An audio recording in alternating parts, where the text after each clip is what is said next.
Have we seen Louisa? Where's Louisa? Oh my god. Try this again. Alright, so this is Jane the Virgin, episode whatever the heck. I'm like so tired of this show. It's so hard to watch now for some reason. Maybe because I'm doing stupid recap videos for no reason. But it's Monday and I watched this show last Wednesday when it aired. I just poked my eye. Yeah, it's like so exhausting. It's getting so exhausting. And this particular episode was lots of like little bits and pieces, and it was like it jumped around like it usually does, but it just seemed like it was just like fragments and like things were like convoluted, and I'm like, it's Jane the Virgin though, right? Okay, so the episode starts off with Alba and Zoe pressuring Jane to call Michael, and it's not terribly important, but that's just how it starts. And there's like this, cutesy little scene where she forgets to put Michael on mute, and he like hears her little like analytical breakdown. And they end up at the police station because Michael wants to discuss the real reason why Rose gave him amnesia. I always get like tongue tied about things that happen in this show because it's all so ridiculous. It's not things that I say every day. Why did Rose give him amnesia? Okay, Michael doesn't believe the reason that Rose gave to Louisa. Doesn't remember it that way now that he's Michael with all of his fancy memories back. So yeah, he doesn't believe that reason, and so they want to figure out why she really did it. Then Jane gets called away because Raphael didn't show up to pick Mateo up from karate. So Jane goes, and what do you know? When Jane gets there, up walks Raphael because whoop, he remembered. Okay, he comes up with his like whiskey hair and a messy t-shirt, and he's still beautiful, but whatever. I guess he leaves, and Jane takes Mateo and the girls home from karate. And then in the car, the kids all tell her that Daddy's been taking pills in secret. So, and then like Ellie and Anna say that it's drugs, and they watch this like YouTube video or something about the opioid thing crisis. Not a thing. That opioid thing. So anyway, of course Jane's like freaking out now, and she goes to Petra to like tell her to see if she can like help figure out what's going on with Raphael, because of course Jane doesn't think it's her place, because Jane, she's always just worried about everything. And Petra's really short with her, and Petra's kind of short with her from the beginning of this episode, and you don't know until like the very end why. Color me immature if you'd like, but there are some uncomfortable sex scenes for me. I don't really appreciate sex scenes in general between anybody, any age, at any time. Shameless was really, really hard for me, but I did enjoy the other parts. So what's happening is Zoe and Rogelio haven't had much of a sex life because of her being sick. And so they think that, we find out that they think she's going through a chemo-induced menopause. So she doesn't have any sex drive, and she's just not feeling herself, and so they haven't been having sex. But unfortunately, they felt the need to show scenes where both of them walk in on each other masturbating. It's just really uncomfortable because like it shows Rogelio's fantasy, and then it shows like Zoe walking in on Rogelio, and it's like, okay. And then later on in the episode, after Zoe and Alba have like a really cute, sweet sex talk, I think there's a couple in this episode, as a matter of fact. But after that, Rogelio walks in on Zoe masturbating, and so it's like, okay. And then they try multiple times to have sex, and she's just not feeling it. So, hopefully more on that in the next episode, because. So Petra is still trying to find out who sent that email from her email address that almost broke her and JR up. Don't you ever? And I don't really feel like that was resolved. I don't remember it being resolved. I didn't like jot that down. There was just so much little like sprinkles of things in this episode. I'm like, ugh. But one of JR's friend, Leona, comes over because she's like an IT person, and she comes over to like help see what happened with the email. And I know that Petra says like, oh, it's probably Milos, but I don't know that that was ever like confirmed. But whatever. Petra decides that she wants to be buddies, and there's like, social media stalking Leona, because she wants to be buddies with her to like get closer to JR and like learn more about her. Jane and Michael continue to dig to figure out what the reason was for Rose giving him amnesia, but also they're trying to figure out what this number is, this like long number that they found on a strip of paper like way back when. They're also trying to figure out, you would think this makeup is left over. It's not, it's fresh. I'm just that good at applying it. So yeah, they're trying to figure out what this number is also. And so it just seems like there's multiple scenes in this episode where Jane like recollects something or shares a memory with Michael, or like tells a cutesy little like anecdote, or anecdote. They're two different things. But every time she shares something with Michael, he's like, oh, okay, like, why would I do that? Oh, yeah, I guess that's funny.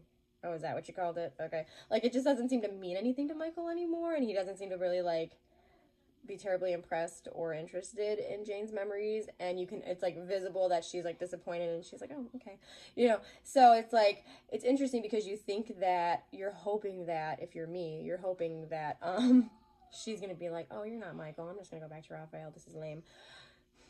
So Petra does end up checking in on Raphael, but we don't see that. And afterwards, whenever Jane like goes to ask Petra if things are okay or what happened with Raphael, or to tell Petra that like, I'm really really worried about this, Petra lashes out at Jane, and she's really mean to her.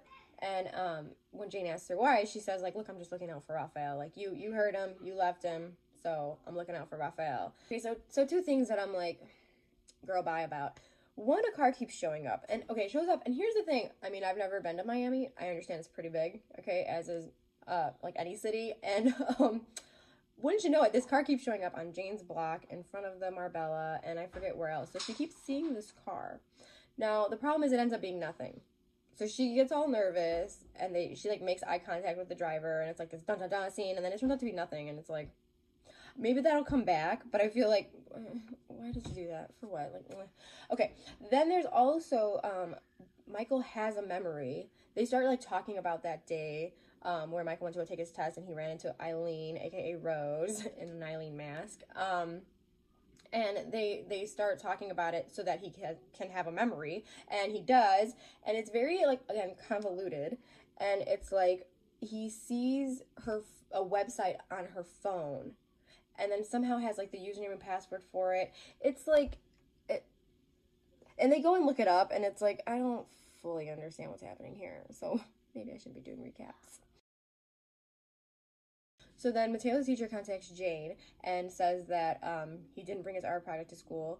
Daddy forgot it, and wants to know if Jane can go and pick it up and bring it to school. So of course she goes over to Raphael's house to get this art project, and he's not home, or so she thinks, and she starts going through his medicine cabinet, and then he catches her, and then he kicks her out. But I'm assuming that Mateo got his art project, so that's cool. Meanwhile, Alba has, like, it's a very sexual episode, and Alba has the hots for Jorge this whole episode, and keeps, like, eyeballing him and, like, drooling over him, and it's like, and then like music plays in the background, and you're like, oh, you guys. But in a very unfortunate and confusing scene, Alba comes home, and Jorge greets her with like a hug and a kiss, and she's like, all right, it's go time, right? And then it turns out that immigration officers are there, and so they talk afterwards, and Alba says like, yeah, this is like, confusing for me, it's hard for me, so they just decide that they're gonna go their separate ways after like everything's finalized with his visa. JR eventually invites Petra to go to a lesbian bar with her and her friends, and because Petra is just insisting on being friends with JR's friends and getting to know her better, like you would, I guess, with your girlfriend. And they go, Jane shows up because she's like, I'm getting to the bottom of this crap. Why is Petra being mean? Why is Raphael acting weird? What's up with the pills? So she goes to confront Petra. By the way, JR's friend Leona isn't giving Petra the time of day, and we find out it's because she hurt her friend, and she's not really forgiving of that. But Jane confronts Petra, and we find out that Raphael is actually taking antidepressants. And so he's going to be okay. And the reason why Petra's being a bitch to Jane is because, not because she feels left out again, but because she said that Jane ruined their family. And she's upset that Jane didn't take her advice and send Michael packing and stay with Raphael, which would be the easiest and the best option, clearly. No. So Petra's kind of irritated with that. So anyways, they make amends at this bar, and then Jane helps Petra get in good with JR's other friends, minus Leona, by like joining this dance contest for champagne or drinks or something. I think she wins beer. But anyways, it's a cute scene between Jane and Petra, and I'm really glad that they didn't do anything weird, like, because it looked like everybody was chanting for them to kiss at this lesbian bar. And I'm really glad that like nothing weird like that happened. It looked like it was gonna, and then like, all right, good, because that would have been like, that would have been too much. Jane stops by Raphael's to apologize to him, and of course, if these morons don't start talking and saying what's on their mind, I'm gonna lose my shit. As intelligent as that woman is, okay, why she can't, and it's not like she keeps her feelings to herself at other times, so it's like, why right now can you not speak up whenever it comes to Raphael? Why is it that you're like, never mind? No, she doesn't say what she feels. She just says, are you okay? And he's like, yeah, not your place to ask me anymore. I'll be fine. see ya. And she just leaves. And I'm like, oh yeah, that's totally fine. Anyway, in better news, JR is ready for a sleepover, but oh no, somebody broke into the twins' bedroom. Now, the twins' bedroom is fairly small, so I don't know what the heck happened there, but the window was open and the girls were in bed screaming, and it's like, how long did it take for everybody to see everybody? Like, what happened there? Hopefully we get some resolution in the next episode about that, because otherwise nothing else was shared. Michael's old partner talks to him about joining the force again, and also in this episode we find out that Michael quit being a cop for Jane, that he actually wanted to be involved in it, and she was like all upset. Wait a minute, so she was also upset, she's gotta get her life. So Jane was also upset that Michael was still investigating Rose. One, why anybody wants to be involved with Raphael or Jane is beyond me, because oh my god.